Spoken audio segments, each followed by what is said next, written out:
Manhattan, are you able to see me? Manhattan, yes, great. Come on, Jnanatma, start the questions.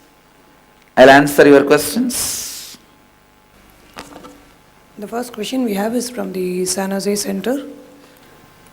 So he says, Nityananda, Dear Nityananda Guruji, with all due respects to your wisdom, I have a few questions for you. I hope that your answers would help me go to the next level in my journey, or at least assure me that I reach to the levels that I should have reached. I feel that I should validate a few things about me with you, as I consider you as the right person to even understand what I'm saying. The first question is my attitude about myself. My philosophy is that change is the only thing that is constant. We change every minute or second.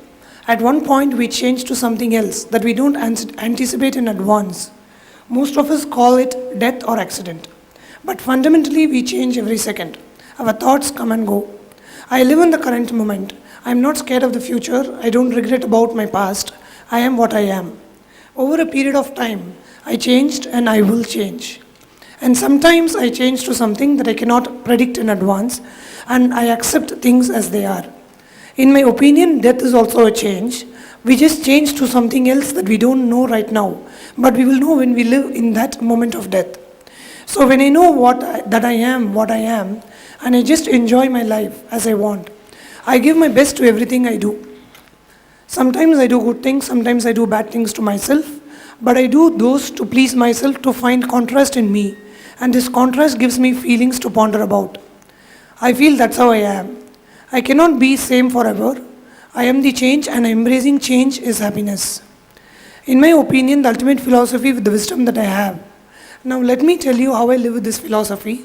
Sometimes I'm lazy, sometimes super active. I'm lazy because I want to be lazy, and I'm active because I want to be active. And this is also a kind of change.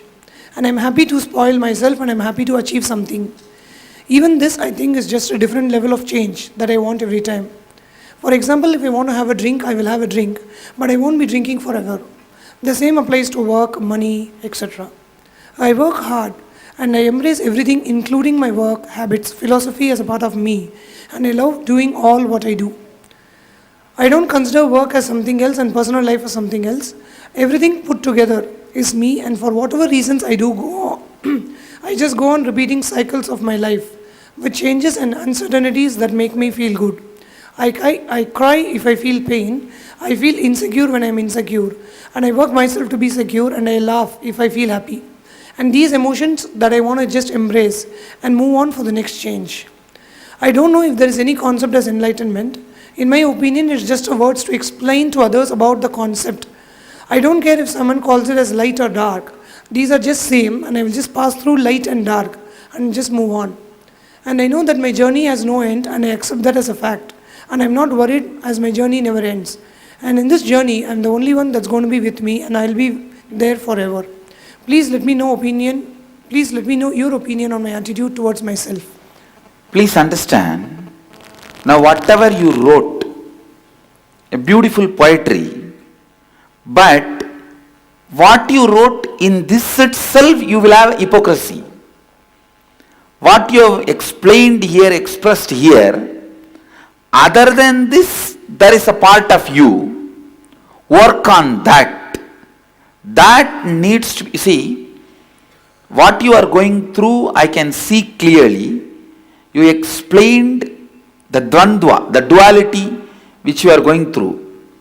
But apart from this, there is a part of you are having which you are not able to handle. Work on that part. Understand? Work on that part, you will become completely enlightened. You will become completely complete. So just look, which is the part now you have not expressed in this, or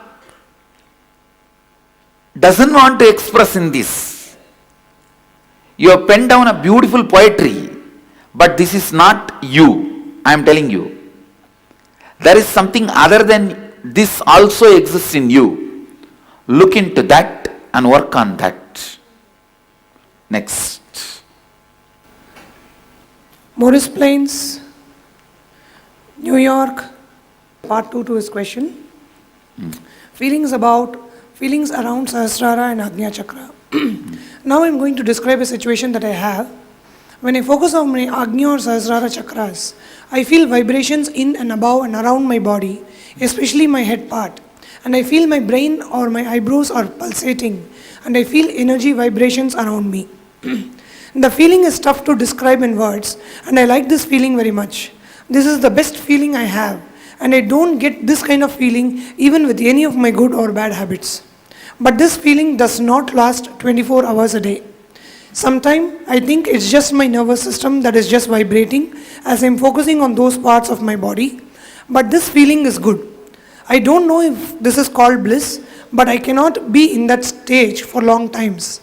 Sometimes I feel I'm getting too much electric current around me and I'm moving towards sky. I feel that's crazily good, but I control my feeling and come back to the normal stage. This feeling hit me when I was 19, and I can dip myself into this whenever I want. Sometimes for several months, I don't even think about this, but sometimes I do, and I have been doing this more, especially since I started coming to your ashram in San Jose. I would like to know your opinion on this feeling and anything that I should be doing. It is actually one part of your Kundalini awakening. Do completion every day. You will master this feeling and you will be able to handle your Kundalini as you want. Next. Okay. The next question is from Maurice Plains. Her question is why people take advantage of me. Even when it is not me, it makes me angry to see people taking advantage of others. First thing you should know, you must be having a strong insecurity pattern. Be very clear. No one can take advantage of others unless you give a silent permission that later on you will be able to take advantage of themselves. See, unless you give silent permission with your calculations, no one can take advantage. Be very clear. Anybody who cries foul, oh, people take advantage of me, are just cunning but not intelligent enough to take advantage of others. You planned to take advantage of others tomorrow. By the time he took advantage of you today and ran away. So you cry foul. Be very clear. Somebody taking advantage of us is nothing but our plans, we allowing. Finally, end of the day, you are responsible. So, no one can take advantage of you unless you allow it. We will be planning, okay, let him do this today. By tomorrow, I'll do that. By the time you start, he ran away. What to do? So understand,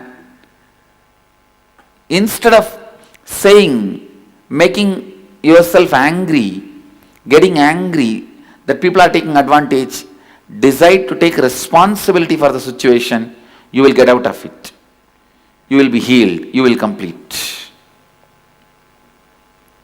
The next question is from Morris Plains, New York. Her question is how to get rid of feelings of not being good enough. Again, this is a self-hatred you develop. The way you try to show yourself, but the way others perceive you. Start finding out when this feeling started in you. You try to project yourself as somebody in your school, but all the kids, your friends perceived you in a different way. Pick up those incidents and complete. This feeling, being not good enough, will melt down. You will feel complete with it. You need to complete with your self-hatred. The part 2 of a question is how to get rid of fear of failure. Fear of failure is also nothing but self-hatred. Once the self-hatred melts down, fear of failure will melt down. We now move to the Manhattan Center. Her question is, how do I stay on the path of happiness? True happiness where I stop caring or paying attention to others or other factors of which deter me and find the confidence in myself to help myself and be truly happy. It is just completion. do completion for next 1 month. Every night before falling asleep, use the mirror and do completion. I tell you, you will get rid of this problem. You will become so graceful inside you. You will be just out of this problem. The next question is from Manhattan Center. How do we release all incompletions from our lives, causing all current blockages to dissipate? The biggest way is doing completion. We are also going to do one more process called Samskara Dahana Kriya, means burning all your incompletions. The next process, in that you will be able to release all your incompletions in a big way. Go through the process sincerely. We will be doing the process next. Manhattan Center. How do I stop myself from impulsive behavior? See, impulse is nothing but the uncontrollable patterns. By completing, release the steam from the pattern, then simply the impulse will disappear. You will become pure.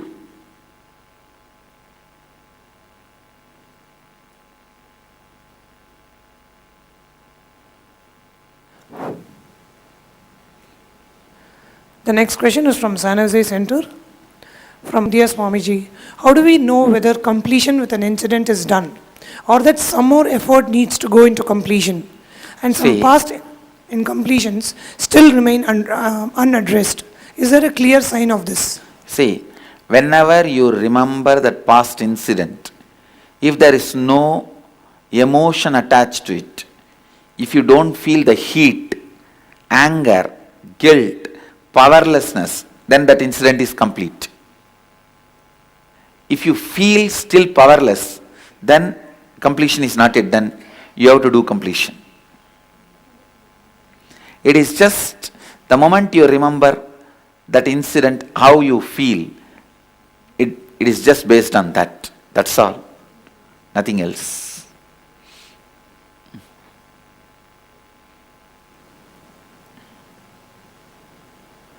The next question is from San Jose. My incompletion was to examine a criticism I had when I was in kindergarten. So my question is, how do you deal with abusers, bullies, etc.? If I become strong, I find they still wear you down. Thanks, you are incredible. Your idea that people bully you, abuse you, itself is an incompletion.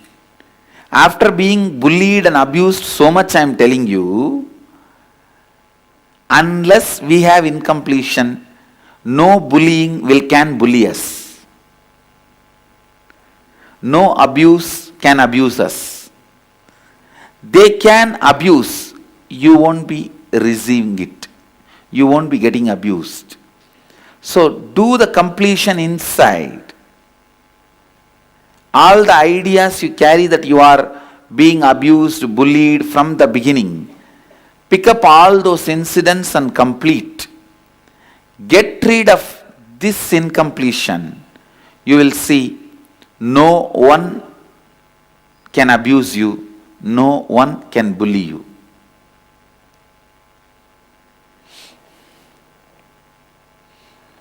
The next question is from Slovakia Center. I can't help myself. No one can help me. What to do with it? How to deal with it? First thing, be very clear. The idea that no one can help me is wrong. I challenge, I'll help you. I am not committing, I am challenging. I'll help you. Don't worry. I'll really make it happen. I'll help you.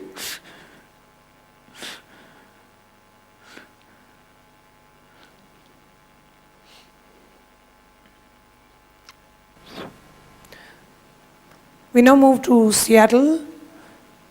Dear Swamiji, all my incompletions around feeling of self-doubt, fear, inadequacy came up with an incident of my father dying when I was 13 years old. And in turn, my mother's reaction during the wake funeral, which was a strong hit in the face, to remain quiet and be seen and not heard. I felt so lost, unprotected, insecure, and alone. At that moment, I felt my voice has been shut down. In my visualization, I saw myself embracing my mother with love as a reaction to her hitting me in the face. I saw myself forgiving myself and my father for dying, for my feelings of abandonment, insecurity, and lack of protection. I want to know that these incompletions of feeling self-doubt, insecurity, inadequacy, and lack of confidence in my voice are now and forever gone. And all that God is, I am now and always. Power, love, confidence, intelligence, wisdom, and all goodness. Please do completion. I'll see to it all these incompletions are gone once for all. You are free. It's my blessing to you. I'll take care. The next question is from Calgary Center. Swamiji, you had us relive the experience and then do the same while looking in the mirror. And then you say to complete. What does a completion look like? Means, when you relive, the powerlessness will melt down. You will just settle down, and that same incident will not evoke fear, anger, powerlessness, guilt in you. That is what I call completion. The same incident will not create the same reactions in you. That is completion. That incident will not have any more power over you. It can't just bind you. It can't interfere in your free thinking process. It can't interfere in your free flow of energy. Yes. The next question is from Los Angeles Center. Some incompletions could have formed by incidents which we do not remember. We remember incidents mostly because they hurt us.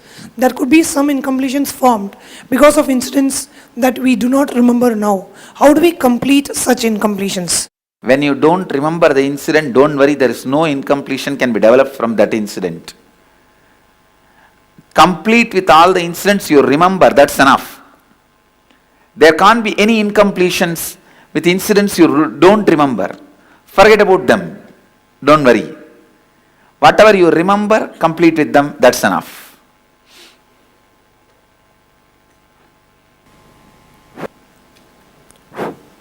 From Slovakia, will my daughter be healed from cancer, healthy in this lifetime without side effects and disease? What can I do as a mother? Now, is your daughter there? Is your daughter there?